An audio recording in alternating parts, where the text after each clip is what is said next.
After a day of work, I finally come home. Anxious to get upstairs.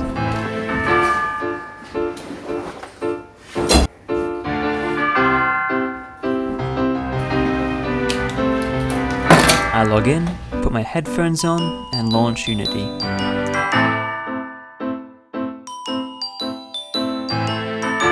As it begins to render the scene, I begin to feel tired, realizing all the work that needs to be done.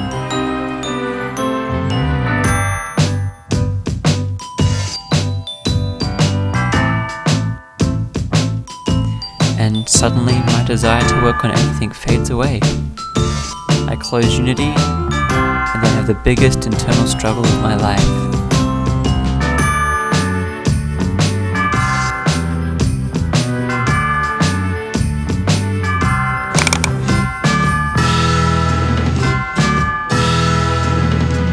Wow, there are some very harsh lights on my face right now. Hopefully sitting back makes it look a bit nicer.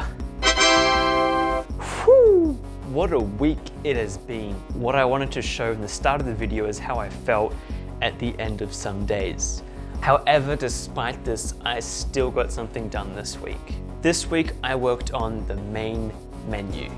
So pretty much with this one, I'm copying the idea that's in the lab. You have these spheres and you pick them up and you put them near your face and it teleports you to somewhere or changes the scene pretty much.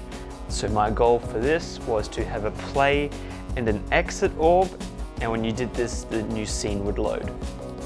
Now, I'm still getting familiar with the Steam VR SDK, and there's still quite a lot I'm still learning and getting my head around. But what I thought I would try and do at first is to write my own script, have my own input, so that when the controller collides, I can pick up the orb, put it in your face, and code that I wrote would execute, whether that be play this scene or exit the application.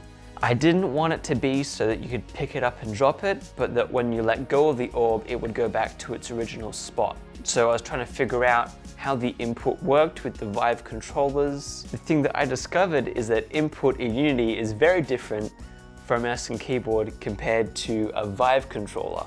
I tried getting input to work in Unity that would be for a normal game, not a VR game. And I've discovered now that that's not how it works.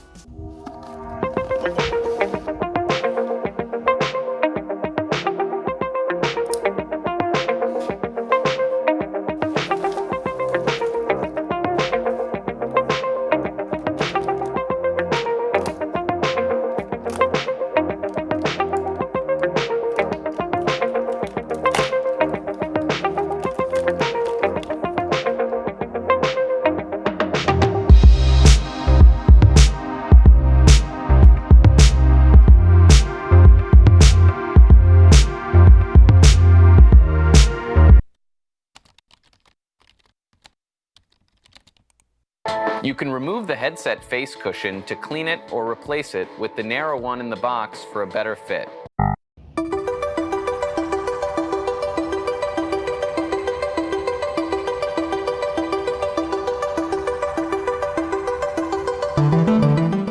The face cushion is actually really nice. It's a lot better than the other foam one I had. It's easier because of the thinness that it now has. It also has a nice texture which I can clean and sanitize if more than one person's wearing it. Alright, before we finish up, I'm going to show you just a bit more of the project that I've been working on. So as you can see now, the main menu has texture and lighting adding to it. I know the theme doesn't fit as well as much to the main game scene, but it's something that I could make, and experiencing it in VR is quite something. The orbs now glow, and the night before they were working. I could pick them up and let go and they'd go back to their original position, but for some reason today they don't want to work. So unfortunately this video needs to get finished, so that's going to be another job for next week. I also put some objects up in the air and animated them. It does look kind of cool, but it does look a bit out of place, and I'll either adjust them to look a bit better, or I might just get rid of them and delete them, since this really isn't a scene I want players to be staying in. Now, compared to the last video, a lot has happened in this scene. There's textures on the floor, and the walls, and the ceilings. The bottom texture still needs adjusting on the duct tape. I added a few things, like there's dirt in the pot plant now. And by the way, there's a pot plant. There's a bookshelf. And for some reason with Blender, when you import materials from an FBX, Unity for some reason reads as a transparent material. So that's something I need to adjust in Engine as well.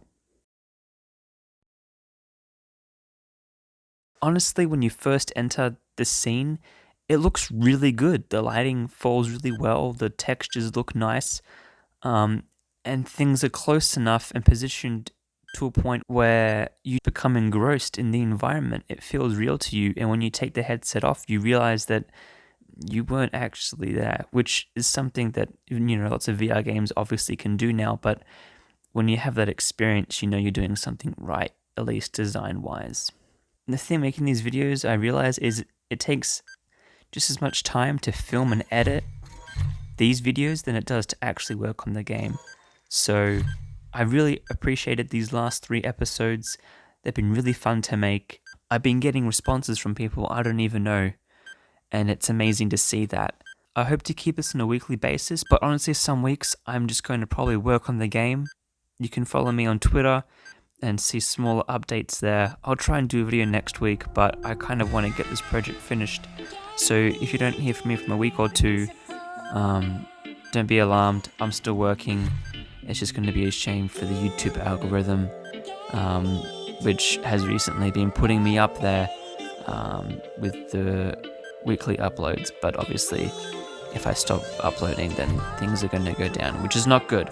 So we'll see how this week goes with work and with working on the project. I have another idea I really want to work on, so I'm going to try and finish this as soon as I can. And yeah, thanks for watching.